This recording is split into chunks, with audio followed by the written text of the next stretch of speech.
Well, hello, and welcome.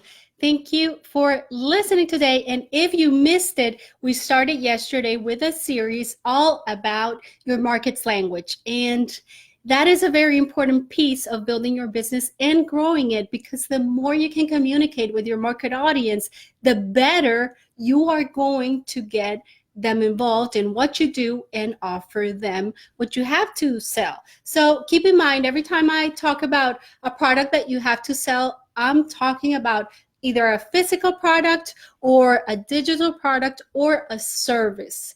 I myself have a company that sells products, physical products, but I also have another company that promotes wellness and business and developing your business. So it's not a specific product like others or a physical product, but it is a product in itself. It might be a digital product, or it is just a learning experience or education. So keep in mind that I'm talking really about any industry. So yesterday we talked a lot about why learning your market's language is extremely important. If you don't know who you are talking to and what they like, what they enjoy, and how to attract them, you are going to hear a void when you talk, when you share your sales pages, when you share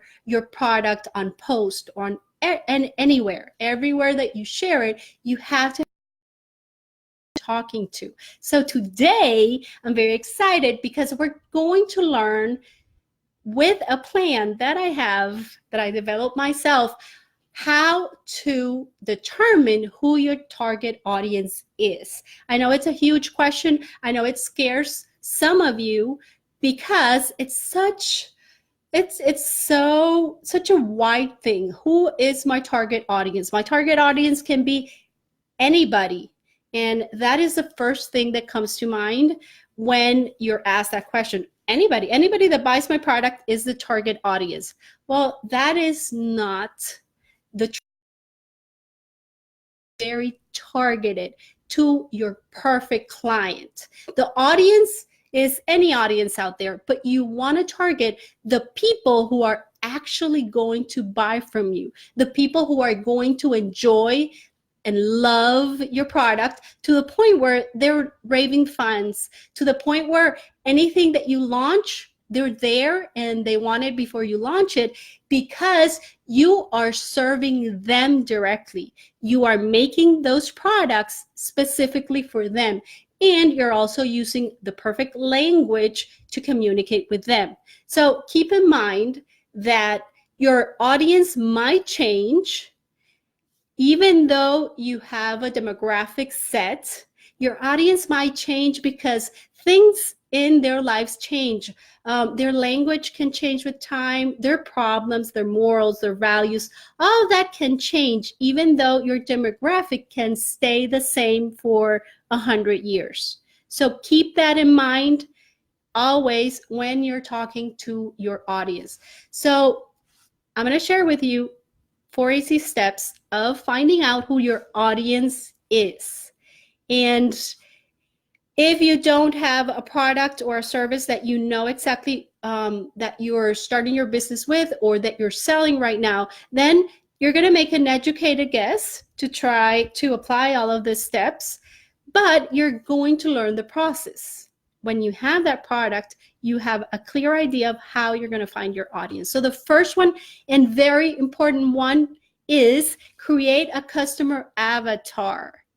Probably you've heard this word out there, and that is because an avatar is so important. It is basic. It is number one. Your avatar is that person who is your perfect client.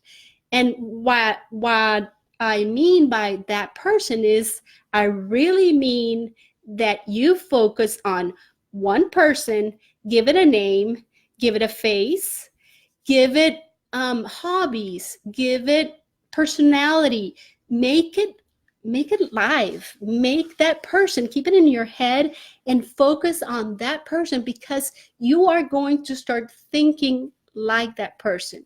You are going to start living the life that person has. So, for example, do they have kids? What's their ethnic group, their gender? Do they have a specific religion? Or what are their hobbies or interests? What is going on with their life? What are their pain points? All of that is extremely important. So if you want to give it a name, hey, mine is called Nicole. Yeah, we gave our avatar that name because we now know, after a lot of research and after narrowing down our avatar and our audience to the max, who is Nicole. Nicole is my number one raving fan for the Claudia G collection products, for example. So she buys everything that I launch. She loves the products that I have.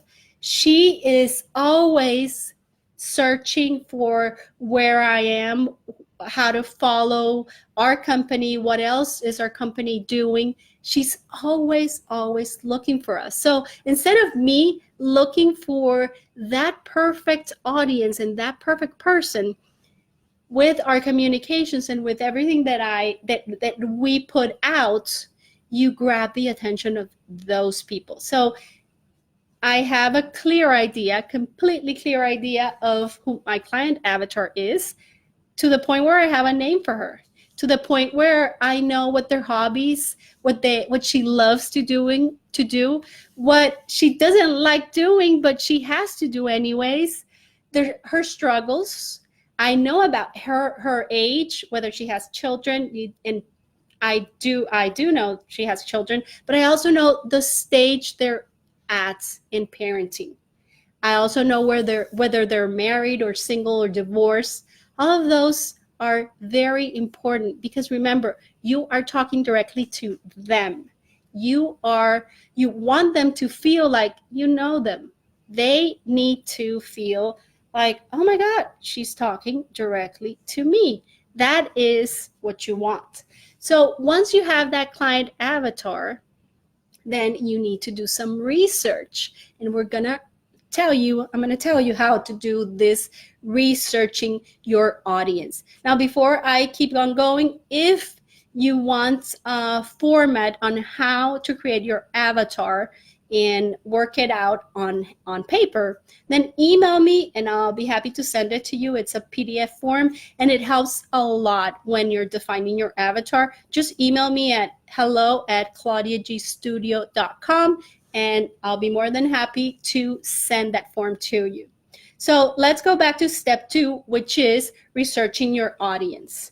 Now, you already have developed your customer avatar, so we need to start researching your audience to ensure that you have chosen the right audience for you, for your business. So things that you can do, you can conduct surveys, interviews, you can have even focus groups, and that's all going to give you a perspective of how they think, what they have in mind, what they're looking for. You can also survey people who are current customers. That's going to help you a lot because they have made purchases before. You can ask them why, how, what they were looking for, what solutions they were trying to fix when they purchase your product. And that's going to be how you determine if it's the right audience for you. Something very important here, I am talking about the ideal client, and that is the person you want to deal with. There are clients, all kinds of clients, and I can tell you that we have a very positive group of clients, but we also have some clients that always come up with a problem, always come up or always have something negative about either the product or the service, or and it's the same people, the same 5 people always have the negative twist. That's not your ideal client. You're better off without them. Sorry that I had to say this, but it just gives you added trouble, added problems. It takes your time and your energy. So that is not your ideal client. Define who those people are, why they buy your product, and make sure that you remember to cross them out. So that is exactly what you're not looking for. Dividing your audience into who's your ideal and who is not, it's extremely important, because you want to go after your ideal. You want 100% of your clients to be your ideal client. You don't want problem clients. So this is a great way of getting to know who is who and looking specifically for the ones that you want and not putting up with everybody. So the next step is to join your audience where they are, where they hang out. If you have conducted your research already, you're going to discover that they hang out in different places, both online and offline. So you're going to figure out, where do they spend their time? Are they in social media most of the time? Do they participate in groups? Do they go to webinars? Do they listen to certain people? Do they follow celebrities? All the details that you can get, and then you meet them where they are. So let's say that my clients for Claudia G collection love fashion. So if I know they like to be part of certain groups, they probably are going to be in groups related to fashions and to trends. And so I'm going to visit some of those groups, and I am going to participate actively. This is something that you can do. Actively participate is a good idea. Throw in your ideas, your 2 cents, help them out, provide value within the group. But at the beginning, you might not know exactly what the group is about or where you are. So it's okay to stay back, just learn, just listen, just absorb everything that's going on in that group. And afterwards, you come up with added value, with something very interesting, something very useful that you can share with that group. Take your time. You don't have to show up and be the know-it-all first day. First and foremost, add value. And by value, I mean real value, not just say things because you want to participate. No, that's not it. They want to see you as an expert in the field. They want to identify with you because you're talking their talk. You are solving their problems. You know what you're talking about. And then the last one that it's very important is researching your competition. Now, when you research your competition, you're going to know who their target audience is. You're going to see who they're talking to, but you're also going to find out how they talk to their people. You are going to be able to determine what's their voice, what words they keep on saying or they keep on using, and what type of environments they look for or they participate in, because you want to find out where they are and you want to compare what they're offering to yours. Most of the time, they're offering something in the same industry, very similar, but your take on it is going to be extremely important. So you are going to differentiate yourself from your competition because you are different. You are a different company. So if you're authentic, there's no way that you are going to do exactly what your competition is doing. Probably you're going to find out things that you know or that you have to offer that they're not offering, that they are missing out on, because that's their take on things. That's their purpose. Yours might be a little bit different.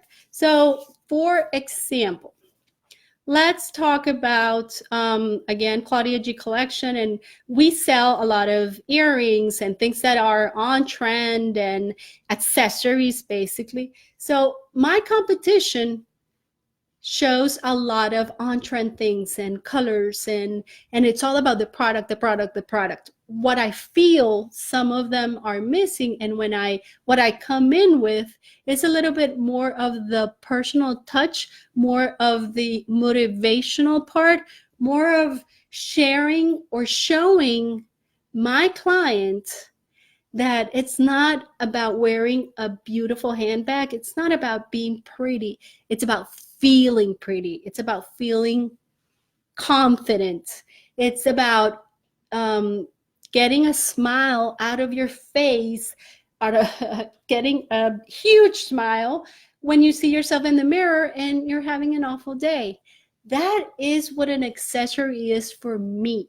And that is what I want to show to my ideal clients. So the people who are business owners, people who have regular lives and obstacles all the time, and sometimes they wake up very sad because things are not going their way. Well, I have a solution for you, because I keep talking of this all the time.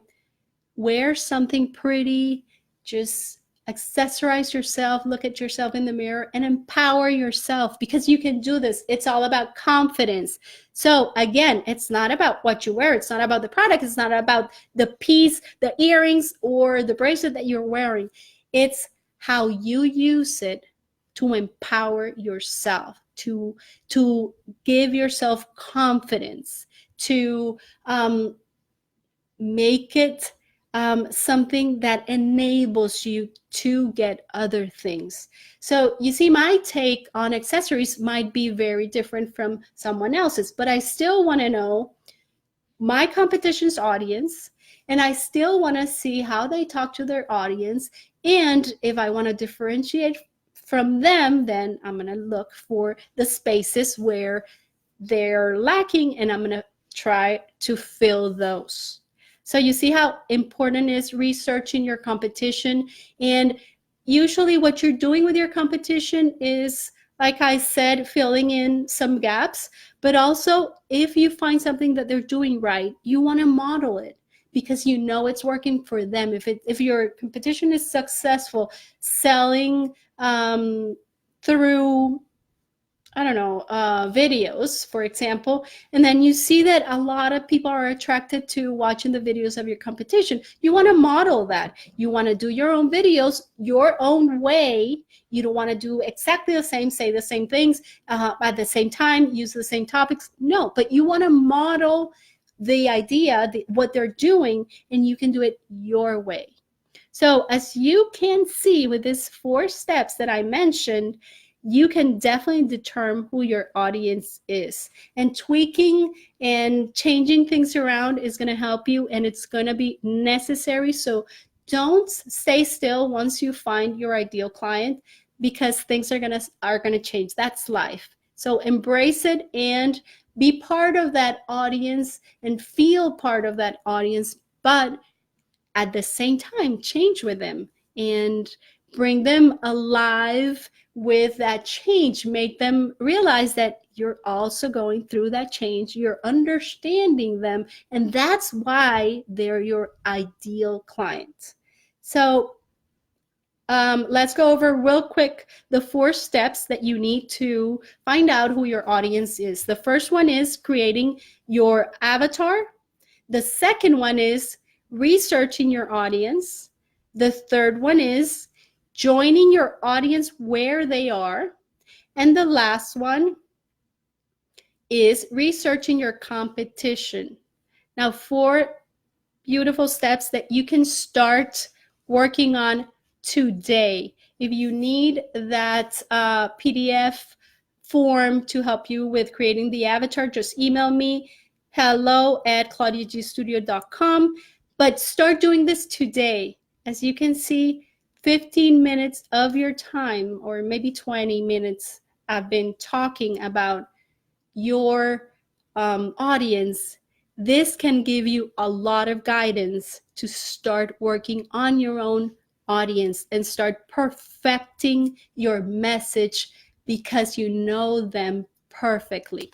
So tomorrow we have a little more coming. We are going to talk about your ideal audience and your market and talking and communicating with your audience. So please join me live tomorrow at 12 noon Central Standard Time.